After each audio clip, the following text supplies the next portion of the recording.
Hi everybody, it's Librarian Faith from the Mandel Public Library of West Palm Beach. And today I'm going to show you how to create a spooky Halloween lantern. Let's get started, shall we? You'll need a couple of things in order to do this project. Firstly, you'll need a small jar and an electric tea light candle.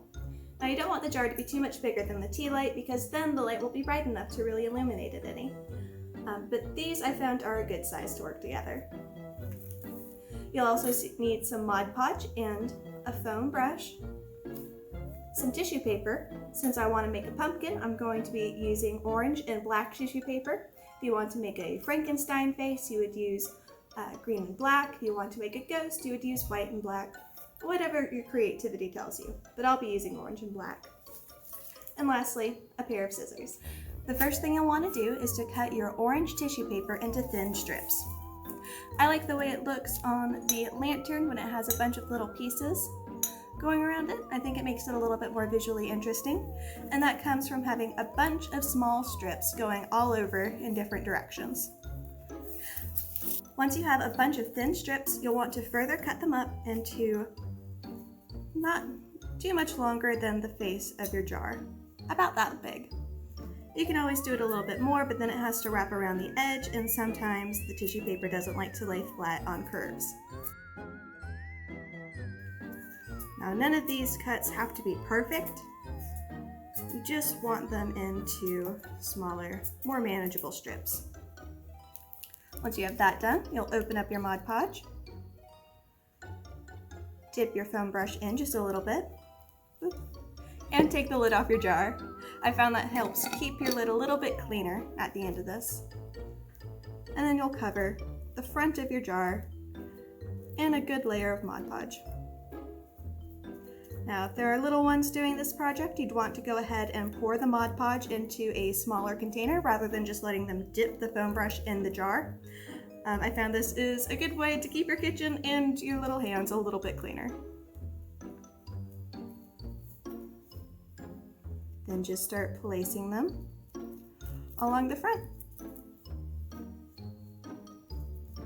I find that a dabbing motion and then a brushing motion works best for getting them around corners.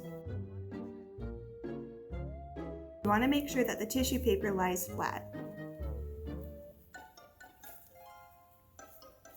And like I said, go in all different directions. The tissue paper overlapping itself is where you get some of that variation in how the light shines through, which is what we want because it'll make our lantern look all the more unique.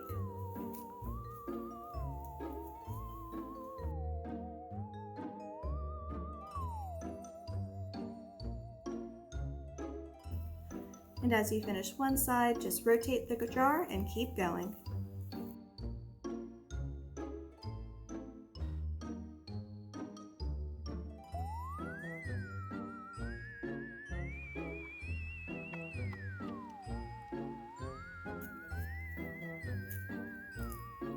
Once you think you've got it all covered, just go ahead and take a second look, just to make sure there's no spots in the coverage.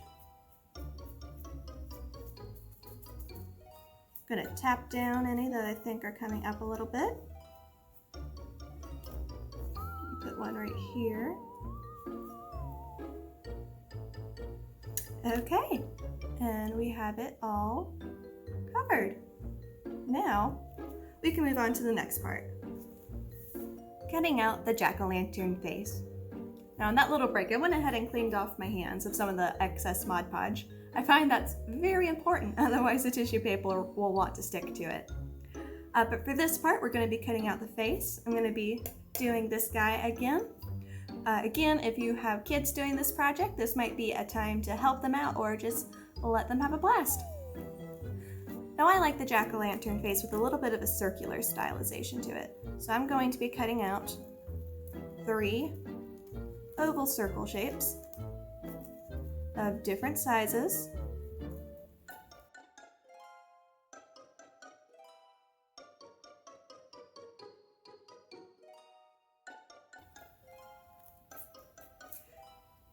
and 3. So that's the general outline for our face, but we're not going to leave it just as that. As you can see on the original one, I cut out little divots at the top so that you can kind of see the jack-o'-lantern's pupils. And I find that extra little detail helps make it especially cute. So taking my pair of scissors again, I'm just going to cut out a little oval at the bottom.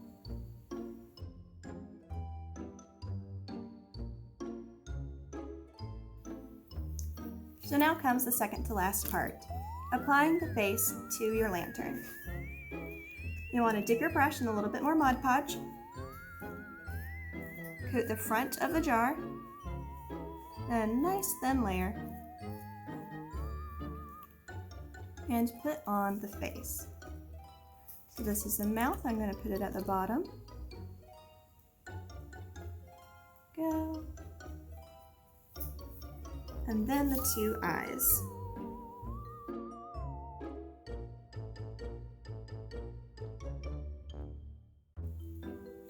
There we are. And you'll just dab and then brush.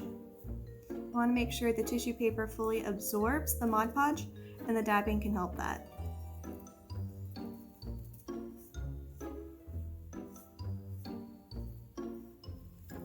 And now we just have to let this dry and then put in our electric tea light.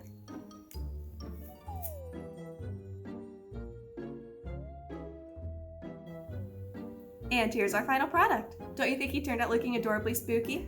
Now, as a heads up, this will be my last weekly craft video for a little bit.